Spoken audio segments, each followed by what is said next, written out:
There are some sentences you can feel in your spine, even when you hear them from 2 rooms away.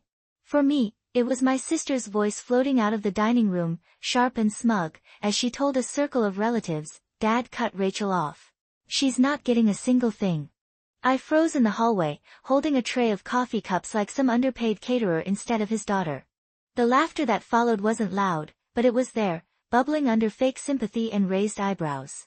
"Wow, really?" my cousin Denise said. "That's harsh." "Well." My sister, Melissa, sighed dramatically. She made her choices. Dad was done bailing her out. He told the lawyer himself. "She's not in the will anymore." I stood still so long my fingers started to ache from the weight of the tray. "Cut off. Not in the will." Said like a punchline. Something hot rose in my chest, right under the grief I'd been trying to manage since Dad died. Grief was heavy but familiar. This was different. This was humiliation with a fresh coat of paint. I walked into the dining room slowly, forcing my expression into something neutral. Everyone went quiet for a beat, then pretended they hadn't just been dissecting my life. "Coffee?" I asked, my voice steady. Denise cleared her throat. "Oh, thanks, Ratch." Melissa didn't even look embarrassed. She just smirked slightly and took a cup.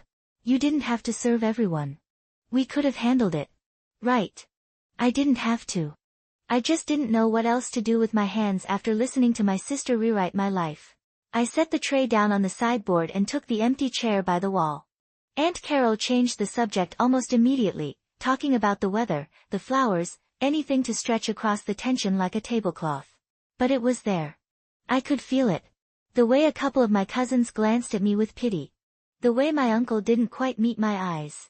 The way Melissa reclined in Dad's chair at the head of the table like she'd already inherited the throne and the crown. Dad hadn't even been in the ground for a week. We were supposed to be planning the meeting with his attorney and the notary tomorrow to read the will, to make decisions, to move forward. Instead, Melissa had already announced the verdict to half the family. And I was the punchline. The girl who got cut off. The daughter who disappointed him. The one everyone assumed must have done something so terrible it justified erasing her. The thing is, I knew I'd had bad years. Dad knew it too. The job I lost. The breakup that wrecked me. The money I borrowed and took too long to pay back. But we talked.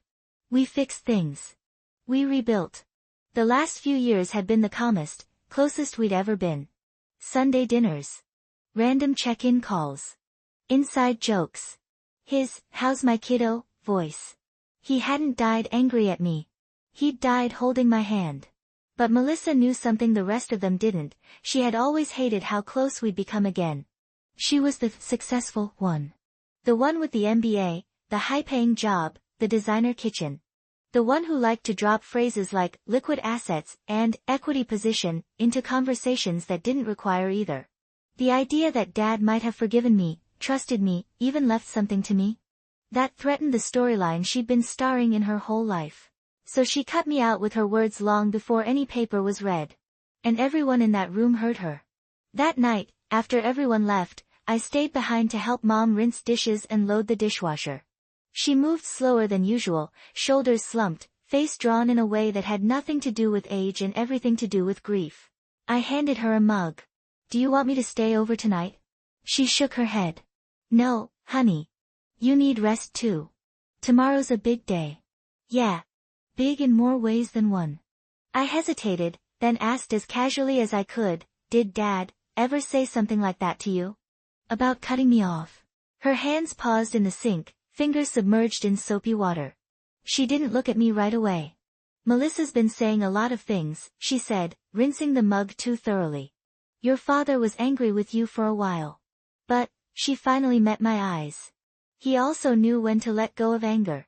"That's not an answer," I said gently. She sighed, shoulders rising and falling. "He made changes to his will last year. He didn't tell me every detail. He said, it'll be fair. It'll be clear. Everyone will know where they stand." "Did he say I was cut off?" I pressed, voice tight. She turned off the faucet. The quiet hum of the dishwasher filled the room. "No," she said finally. "He never used those words. He just said there wouldn't be any more rescues." "Rescues?" The loans. The late night calls. I'll fix it this time, but you have to meet me halfway. That was fair. I could live with that. But that wasn't the same as cutting me out like a tumor. Melissa told everyone Dad removed me from the will, I said. She made it sound like he disowned me. Mom's jaw tightened. She shouldn't have said that. It's not her place. She said he told the lawyer I wasn't getting a cent. Mom pressed her lips together, looking suddenly older. Your father's lawyer will be there tomorrow. So will the notary. We'll hear everything then. Until that moment, no one should be assuming anything. Does she actually know what's in it? I asked. I don't know, Mom said, but something in her tone told me she suspected exactly how Melissa knew. She'd been snooping. Poking. Manipulating.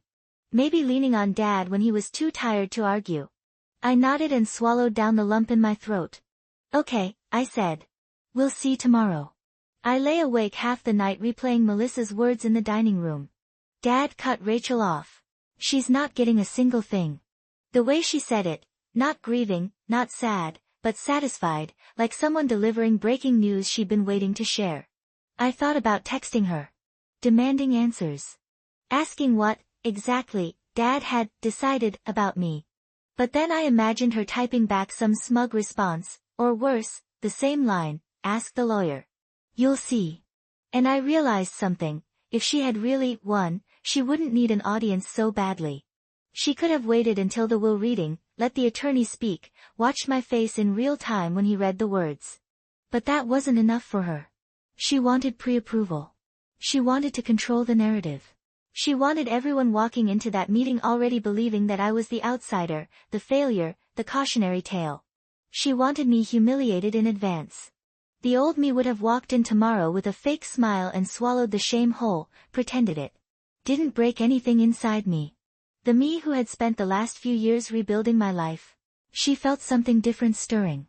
Not rage. Not revenge. Something colder. Quieter. A kind of steadiness that whispered, wait. Let the truth come out in front of everyone she performed for. Morning came too fast. I put on a simple black dress, tied my hair back, and looked at myself in the mirror longer than usual.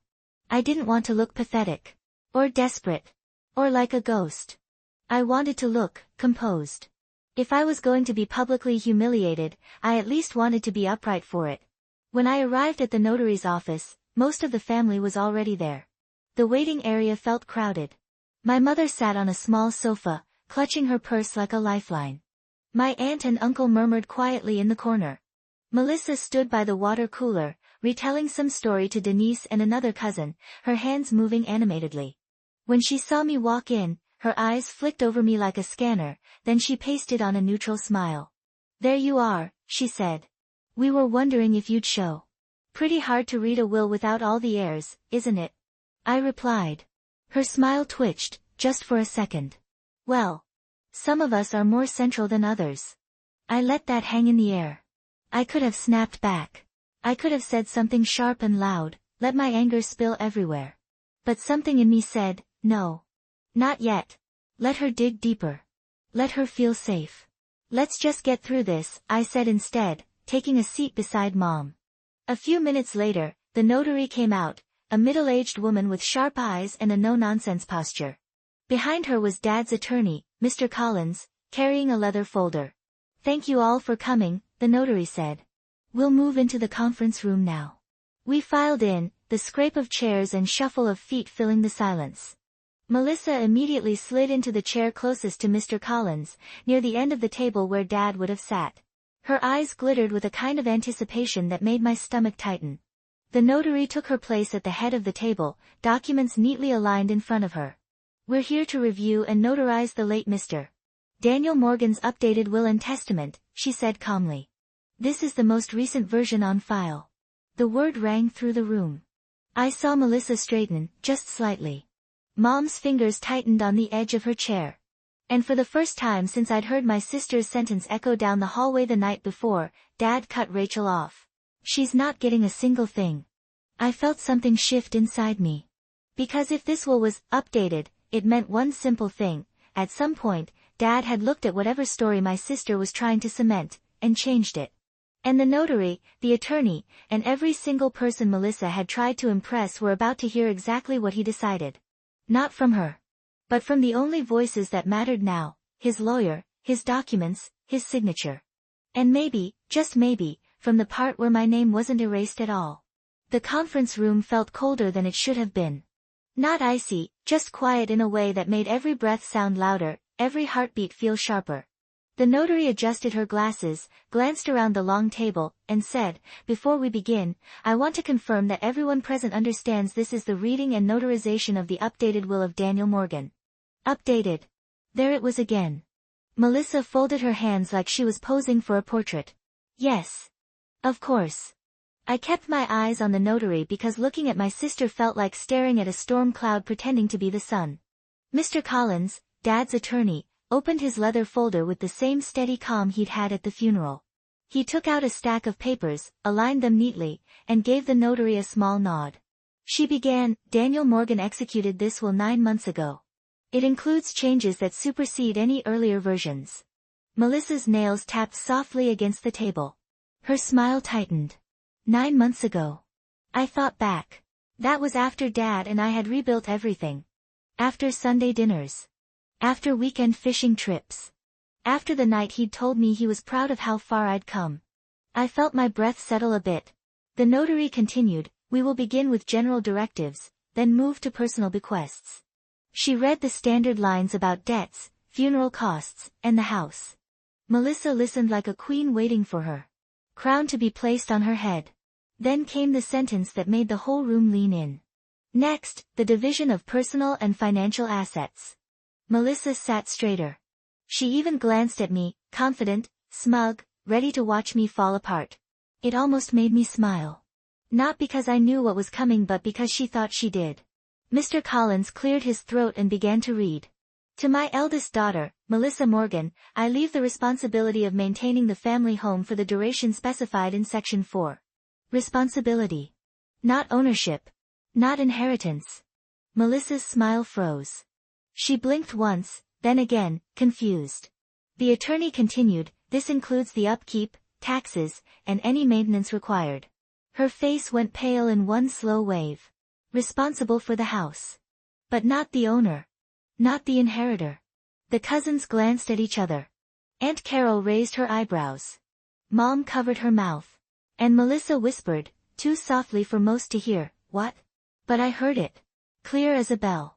"The second shock, to my younger daughter, Rachel Morgan," Mr. Collins read, "I leave equal claim to the estate as described in Section 5, including all financial accounts, insurance benefits, and discretionary assets." I blinked. My heart stuttered. Equal claim. Not cut off. Not erased. Not abandoned.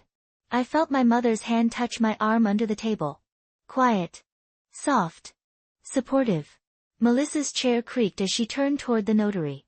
"Excuse me," she said, her voice shaking in a mix of anger and disbelief. "That's not the version Dad showed me." The room froze. The notary looked at her calmly. "You were not present for the signing, so you did not see the final document. But he told me," the notary held up a hand, very gently but very firmly. "This is the only legally recognized version. Please allow us to continue." Melissa's mouth opened and closed like she couldn't figure out which argument might keep the ground under her from collapsing. "The third shock," Mr. Collins continued as if she hadn't spoken.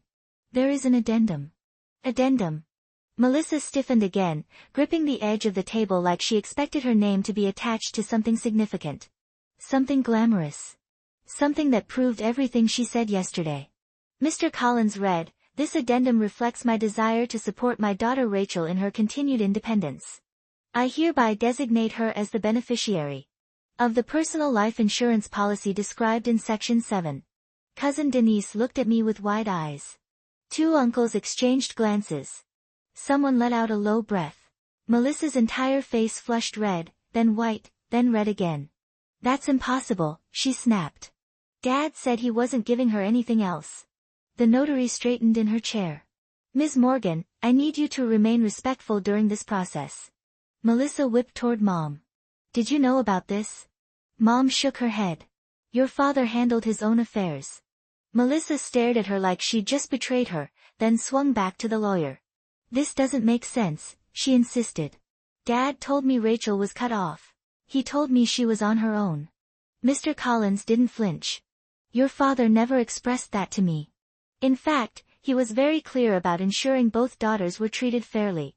Melissa's voice cracked. He said she'd burned her chances. My breath hitched for a second. There it was, her script. Her narrative. The story she'd been feeding everyone for months.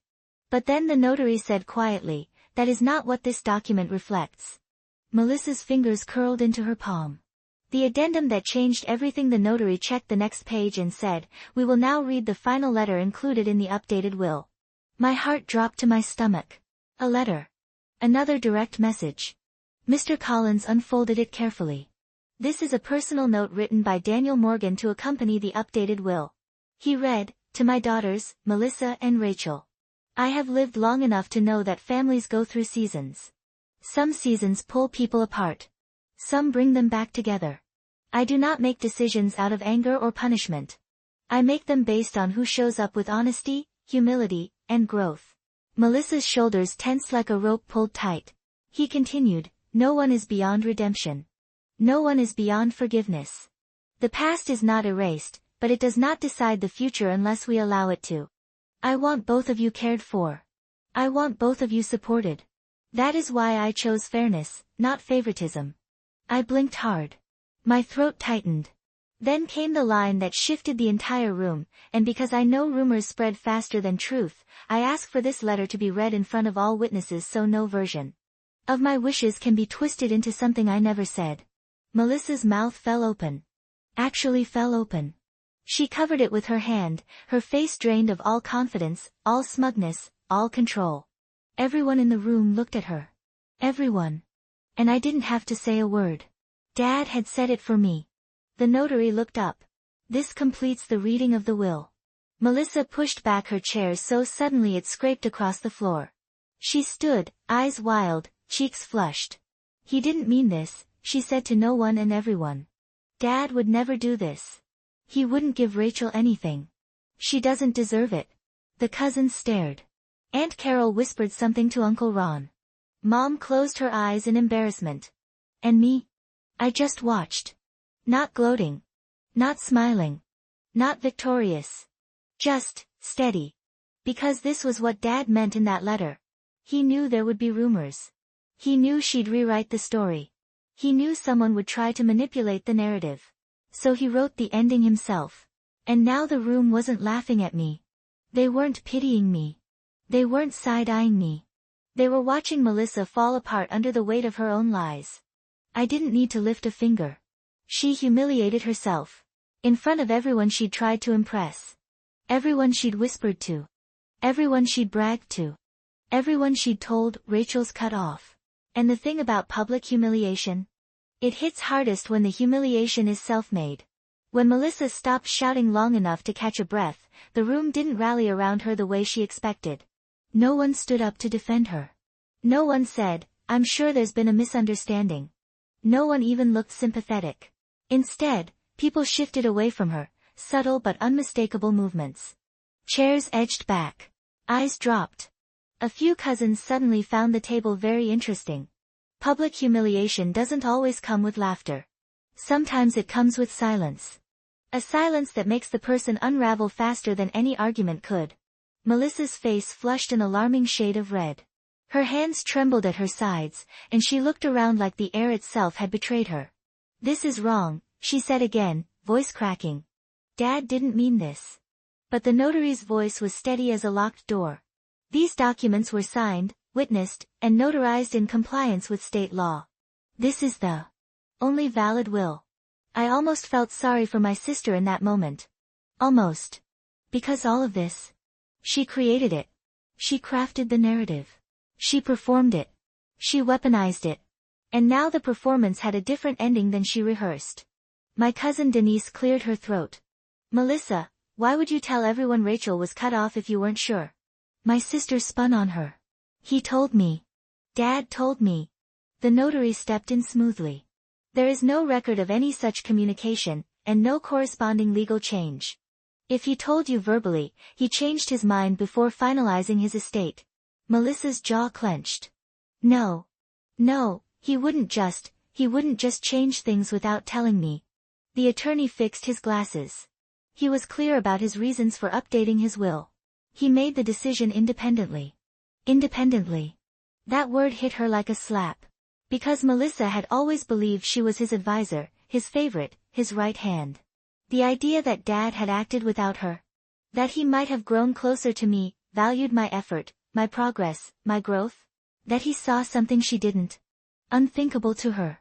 Mom finally speaks. Mom, who had remained quiet since the reading began, finally spoke.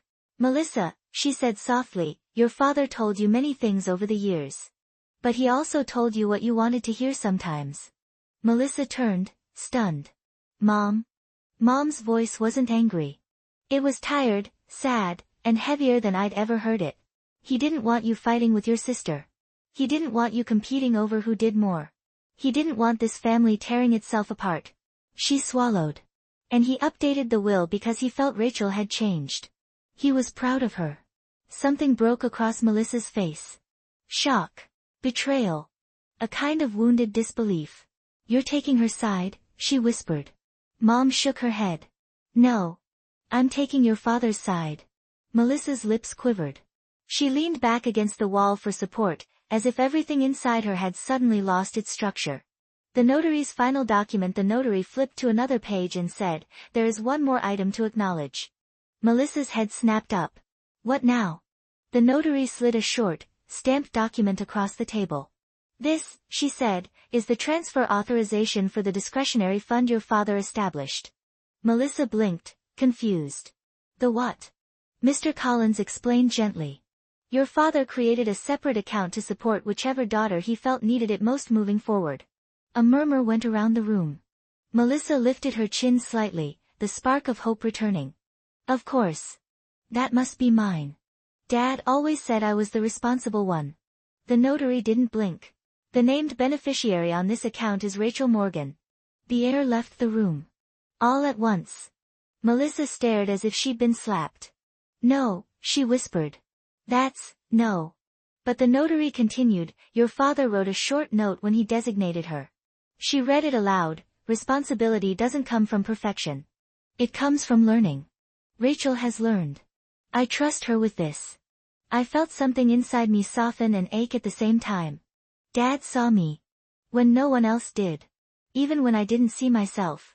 Melissa let out a shaky laugh, small, hysterical, disbelieving. You're telling me Dad gave her the discretionary account? The insurance? Half the estate? This has to be a joke. It's not a joke, the notary said calmly. It's a legal directive. Melissa shot me a murderous glare, eyes gleaming with betrayal and humiliation. You don't deserve this, she spat. Before I could respond, Mom's voice cut through the room. Enough. Everyone went silent. Mom stood up slowly. Her posture wasn't commanding, but it was firm in a way that made Melissa freeze. This is not about deserving, she said quietly. This is about what your father chose. And he chose fairness. He chose honesty. He chose balance. She took a shaky breath. And he chose Rachel too. My heart clenched. Melissa's breath hitched as if someone had punched her in the ribs. How could you, she whispered, voice breaking. How could you all pretend this makes sense? No one answered. Because it did make sense. It made perfect sense. And her denial couldn't change reality. The collapse. Melissa grabbed her purse with shaking hands. I'm done, she said. I can't be here.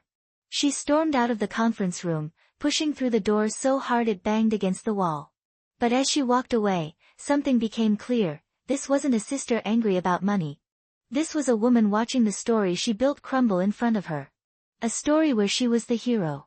The favorite. The chosen one. The heir. And worst of all, the one who thought she could control the truth. But the truth had a way of standing on its own. And in that room, surrounded by witnesses, signatures, and her own arrogance, Melissa finally stood alone. The aftermath in the room. No one chased after her. No one offered comfort. No one defended her. Instead, the notary gathered the documents and said, thank you all for your patience. We will now finalize the signatures. I sat quietly, the hum in my ears slowly fading, replaced by something steadier, not triumph. Not revenge. Just clarity. Clear as ink on paper. Clear as my father's handwriting. Clear as the silence Melissa left behind. The truth had spoken. And it hadn't needed me to raise my voice, not once. The door slammed behind Melissa so hard the frame rattled. For a moment, no one moved. No one breathed too loudly. The air held its breath like the room itself wasn't sure what to do now that the biggest voice had finally gone quiet. Then, slowly, the silence shifted. Not toward chaos. Not toward sympathy. It shifted toward me. Aunt Carol was the first to speak. Rachel. I didn't know. Her voice was soft, shame-touched, like she had watched a whole movie believing the wrong character was the villain. It's okay, I said gently, though it wasn't really. You only heard one version. Uncle Ron cleared his throat. Your father was right, he murmured. Rumors do spread fast. Denise, my cousin, the one who'd nodded along to Melissa the night before, leaned forward. I'm sorry I believed her. She sounded so sure. I nodded. I wasn't angry at them. This was Melissa's gift. She could make fiction sound like fact if you didn't know her pattern. Mom sat straighter beside me, her palm resting lightly on the table, her shoulders no longer hunched in shame. She wasn't glowing with pride, she was simply relieved. Relieved the truth finally stopped hiding.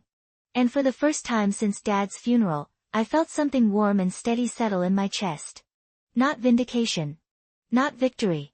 Just alignment. Like the world had been tilting one way for months and finally clicked back into place. Signing the paper that told the truth, now, the notary said gently, we'll move forward with the signatures. One by one, we approached the table. I watched their pens move across the paper, my mother's carefully, my aunt's firmly, my uncle's with a long exhale afterward. When it was my turn, something inside me steadied. My name printed beside Dad's. My signature below his. Not erased. Not replaced. Not cut off. Recognized. Included. Chosen. When I lifted the pen, the notary nodded with a small, respectful smile, one that said she'd been doing this long enough to know when someone deserved their moment. And I felt, for the first time in a long time, that I was standing in the right place. Mom's private confession. When the paperwork wrapped up, people began filtering out. Some squeezed my arm gently as they passed. Others offered quiet apologies. A few just nodded, embarrassed they believed Melissa's version of the world. Mom stayed behind with me. She shifted her purse on her shoulder and said, in a low voice, there's something I should have told you. I looked at her.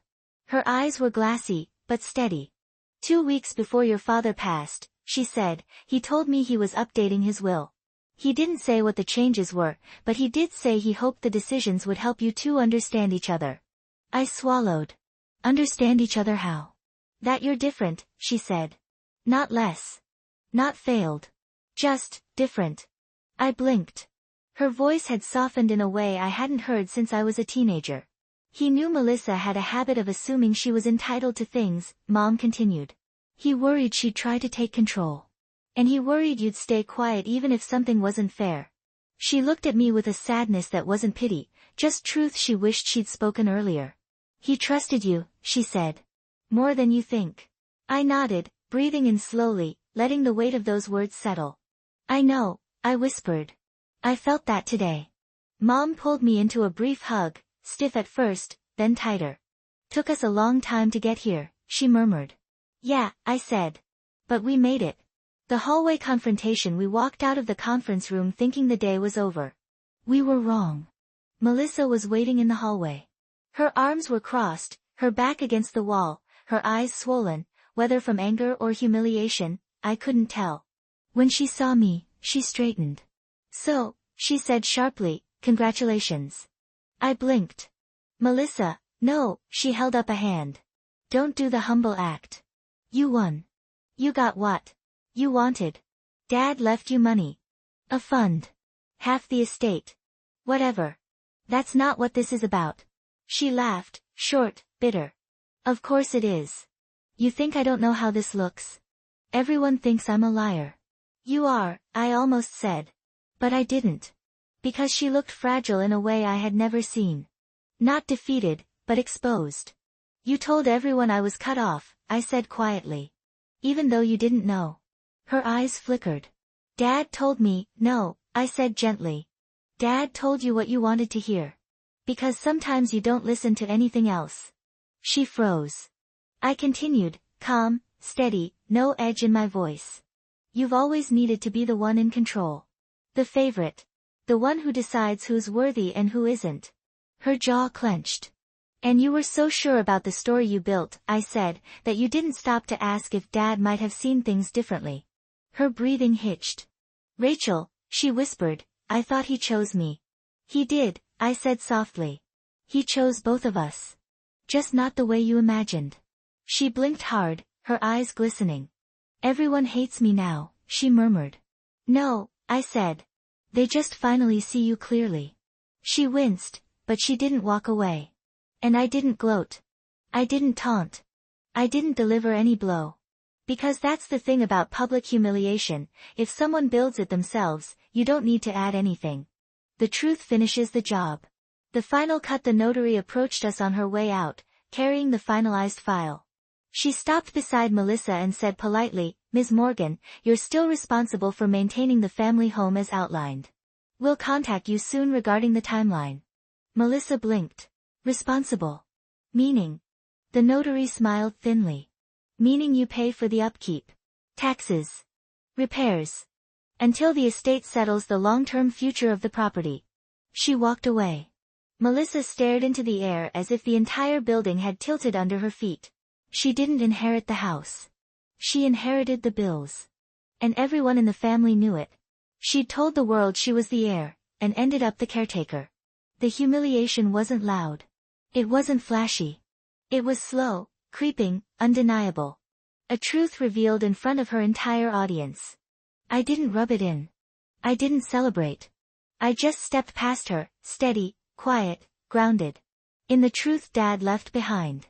Cold justice isn't angry. Cold justice doesn't shout. Cold justice is simply watching someone trip over their own lies, and walking forward anyway. Mom and I walked out of the building into the late afternoon sun. The warmth hit my shoulders in a way that felt grounding, like the world was reminding me I was still here, still standing, still allowed to breathe after everything. For the first time in years, I didn't feel like I was walking behind my family. I felt like I was walking beside them. Mom looped her arm through mine, something she hadn't done since I was a teenager. You handled yourself well today, she said softly. I didn't do anything, I replied. You didn't have to, she said. That's the point. And she was right. I hadn't needed to defend myself. I hadn't needed to shout. I hadn't needed to prove anything. The documents. The signatures. Dad's handwritten letter. The notary's firm voice. The attorney's steady explanation. They had all done the talking for me. The sister who couldn't leave things alone. We were halfway to our cars when I heard footsteps behind us, fast, uneven, emotional. Rachel. I turned. Melissa. Her mascara was smeared, her eyes red, her posture tense in that familiar, defensive way she had when she felt cornered. Mom's hand tightened around my arm, but I gently pulled away and stepped toward my sister. What do you want? I asked softly. She opened her mouth, closed it, opened it again. No words came out for a second. Just a sharp inhale. Then she finally said, You're really going to take it? Not a question. An accusation. What Dad left me? I asked. Yes. She looked at me like she wanted to argue, but the words got caught somewhere between her pride and her shock. You don't even need it as much as I do, she said, voice cracking. I have the mortgage. The car payment. The house. The taxes. You wanted the house, I said gently. Now you have the responsibilities that come with it. Her mouth trembled. That's not what I meant. I know, I said quietly. I know what you meant. She blinked, brows pulling together. You wanted the title. The role. The image of being the one Dad trusted most. Her breath hitched. Her chin quivered. Rachel, she whispered, voice small. For the first time all day. I didn't think he'd write it down. Ah. There it was. The sentence she had been avoiding. She didn't think he'd make his real thoughts permanent. She didn't think the truth would survive beyond her version of it. He updated the will because he saw us clearly, I said. Both of us. She shook her head. You think that makes it easier for me? No, I said. But it makes things honest. Melissa hugged her arms around herself. For once, she didn't look angry. She looked lost. Like she didn't know who she was without being the center of attention. Everyone thinks I'm awful now, she said softly. They don't think you're awful, I replied. They think you're human. And humans make mistakes. She swallowed hard. I didn't want to lose him. My heart softened. I didn't either, I said. And instead of grieving together, we spent months being pulled apart by rumors you never needed to start. Her shoulders sagged. I'm sorry, she whispered. It wasn't dramatic. It wasn't exaggerated. It wasn't for show. It was the closest she'd ever come to vulnerability. I know, I said. And I'm not here to punish you. Her eyes widened, like she expected a fight that wasn't coming. I'm just done disappearing, I added. That's all. She nodded slowly, like she finally understood what the entire day had been trying to tell her. Then she turned and walked away, not defeated, but quieter. Smaller. Human. And for the first time since Dad died, I realized something important. Her downfall wasn't my victory. It wasn't supposed to be. My victory was stepping into the place Dad left for me, and not letting shame push me out of it. When Mom finally said what I needed to hear in the car, Mom sat still for a long time before starting the engine. Rachel, she said softly, I need to say something. I turned toward her. You're not the girl you used to be. And I'm sorry if I treated you like you were. A lump formed in my throat. I didn't see how much you'd grown, she continued. Your father did. And today, so did everyone else. Her voice cracked. I'm proud of you. The words sank into me like warm water. Gentle. Soft. Healing in ways I didn't expect. Thank you, I whispered. It was all I could say without breaking. The quiet ending Dad would have wanted that night. I sat on my bed with the will packet beside me. Dad's letter. My name next to his. The addendum. The signatures. Proof that he believed in me. Proof that the story Melissa tried to tell wasn't the truth. Proof that quiet growth can be stronger than loud confidence. I held the letter one more time, my thumb brushing his handwriting. Thank you, Dad, I whispered. For knowing who I was becoming. And for the first time since he passed. I felt okay. Not healed. But okay. The house wasn't mine. The responsibility wasn't mine. The burden wasn't mine. But the respect. The trust. The place at the table. That was mine. Dad made sure of it. And as I turned off the lights and lay back on my pillow, I felt the truth settle over me like a soft blanket. Sometimes the most powerful revenge is simply letting the truth speak in a room full of people who expected you to stay silent. And I didn't need to shout. I didn't need to fight. I didn't need to perform. I just needed to show up. The world took care of the rest. If you want more stories like this, stick with me. There's so much more ahead, and I'd love to have you with me for the next chapter.